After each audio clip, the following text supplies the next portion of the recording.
Hello, my soldiers of love. My name is Jessie, and welcome to my podcast, Tea with the Gods. Today, we're going to discuss my absolute favorite divine couple, Aphrodite and Ares. This is going to be a bit different from my other episodes in that it's mainly going to be me rambling on about my own opinions about them. Yeah, there will be mentions of some of the myths, but there really isn't a lot of information about them as a couple for this to be purely educational. So the majority of it is going to be me basically fangirling, but in a way that I believe can pass off as informative. Because honestly, I think I make some great points. And I went to college specifically for history, and let me tell you, the majority of that was people giving their opinions on certain subjects anyway. So yeah, if the entirety of academia can do it, I sure as hell can. Okay, my bitterness towards academia is seeping out. Time to pour that lovely cup of tea and talk about why Ares and Aphrodite are the perfect symbol of a healthy relationship. When I was younger, I absolutely loved the Greek interpretation of the divine world and how it related back to the mortal realm. One of my favorite examples of this was the love between Ares and Aphrodite. How interesting was it to have love and war be in a devoted relationship? Mainly because the initial instinct of our human brains is to place love and war as not just opposites, but as mutually exclusive. If there's no love, then there's war. And if there's no war, then there's love. Neither able to be while the other exists. So seeing the physical embodiments of both concepts not only able to exist together, but be in love, that's kind of a paradox. But the truth is that Ares and Aphrodite's relationship isn't an example of opposites attract, because they aren't opposites. Many worshippers actually describe them as being two sides of the same coin, which I believe describes them perfectly. They're way more similar than most people realize, which is ultimately what makes their love so special. It's not that they are able to look past certain qualities in each other, or even that they love these qualities. It's that they understand them because they possess the same qualities. They represent the same things. They feel the same emotions. There is a deep personal understanding between them that you can only grasp from shared experiences. Essentially, it's like soldiers in war, right? People who fought together are known to have a bond and connection that no one else can ever fully comprehend. And it's been a common practice throughout history of soldiers falling in love because of that unparalleled connection. It also wasn't unheard of for certain societies to encourage relationships between their soldiers, believing they would fight harder and better. So where the hell am I going with this? Well, I really do see Ares and Aphrodite as those soldiers who are bonded by something that most people would never be able to comprehend, and who fell in love because of that bond.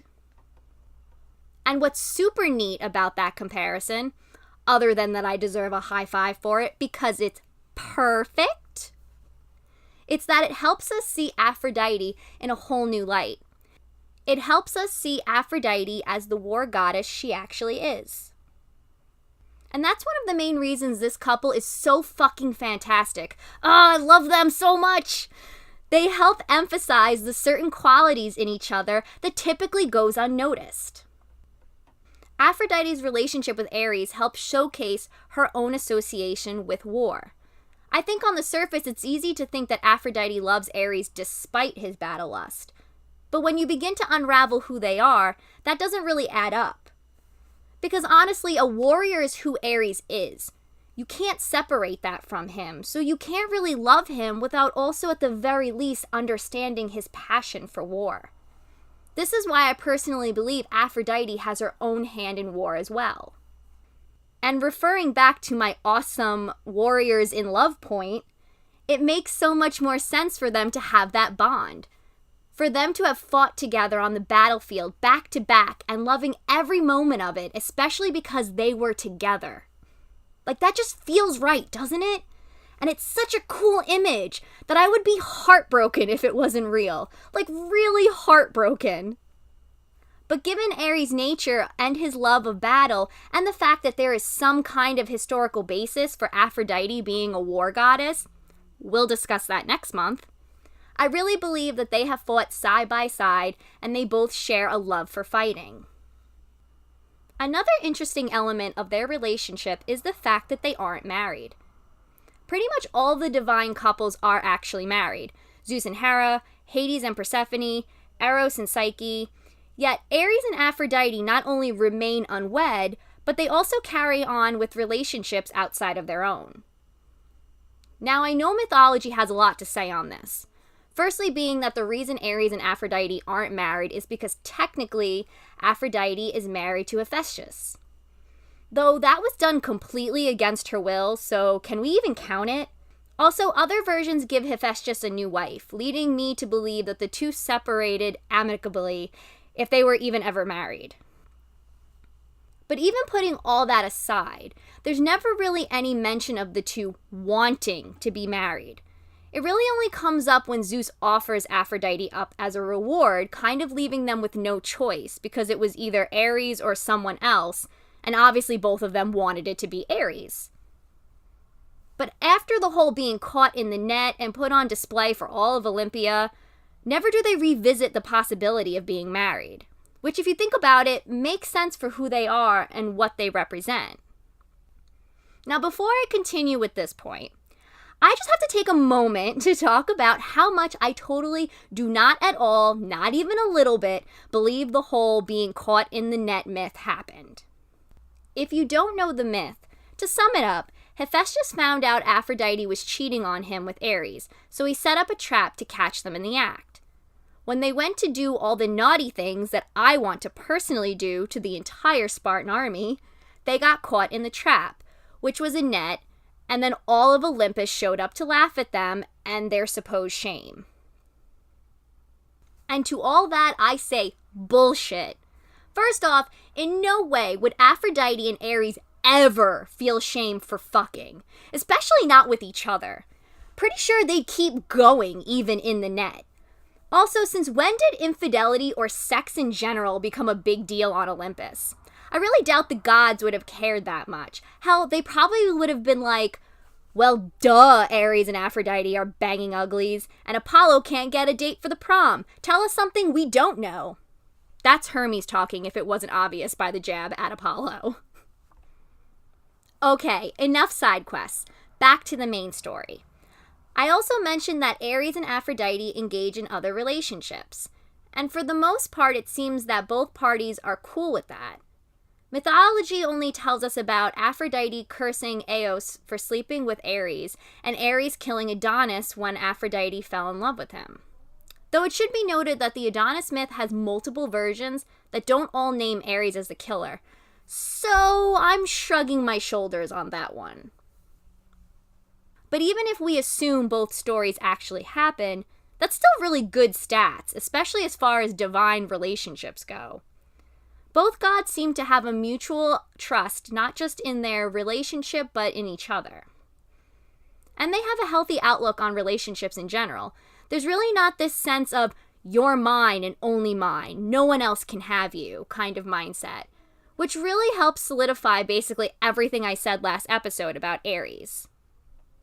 He's surrounded by gods and mortal men who view women as possessions, and his whole war persona kind of gives him an excuse to be the jealous, possessive, you belong to me boyfriend. But Ares doesn't take the free ticket to stereotypical bad boy land. Instead, he does the exact opposite and promotes healthy masculinity and healthy relationships by treating his lover as an actual person, or well, in this case, goddess, instead of an object. Aphrodite being the embodiment of all love, sexuality, and passion between people, it really makes sense for her to not be monogamous. She by nature is love, sex, and passion, so that's how she's going to interact with the world. It's who she is. And Ares doesn't try to change that about her or force her into a monogamous relationship with him. On the contrary, Ares is super on board because Ares is just like Aphrodite. See, again, going back to the whole they love each other because they're the same point I keep making. As I talked about this in the last episode, Aries is pure passion. He moves through the world following his emotions, his beliefs, his own personal code. He knows he's not a monogamous guy, especially when we take into account the whole love between warriors speech I gave. He knows he's going to develop feelings for those he fights with and people he meets as he wanders the world punching assholes in the face. It's natural for an emotional guy like Aries to want to have that space, to be able to make those connections and to act on them whenever he wishes. And because he's such a wonderful and fantastic representation of masculinity, he knows he can't commit to monogamy, so he doesn't try to force it on himself or his lovers. Men, take note. Be like Aries. Okay, to bring myself down from this high I gave to myself, I just want to note that in no way am I knocking monogamy. The point I'm making is that Aries and Aphrodite know who they are, what works for them, and they aren't trying to force anything on themselves or others. They have a healthy understanding of what works for them, and they operate within those guidelines. Unlike, say, Zeus and Hera, who are trying to force something that obviously isn't working. That's why, to me, Aries and Aphrodite represents a healthy relationship. There's mutual respect and understanding.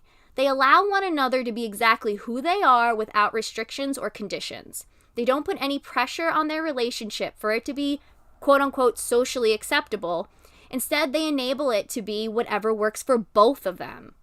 They are secure and confident enough to know what they want and what they need, and they don't compromise that. But they also have respect enough for each other to make sure their needs and wants are compatible. And ultimately, I think that's the key to what they really represent. Respect. Yes, they love each other deeply, but they also respect each other highly, which in my opinion is really what makes them #relationship goals.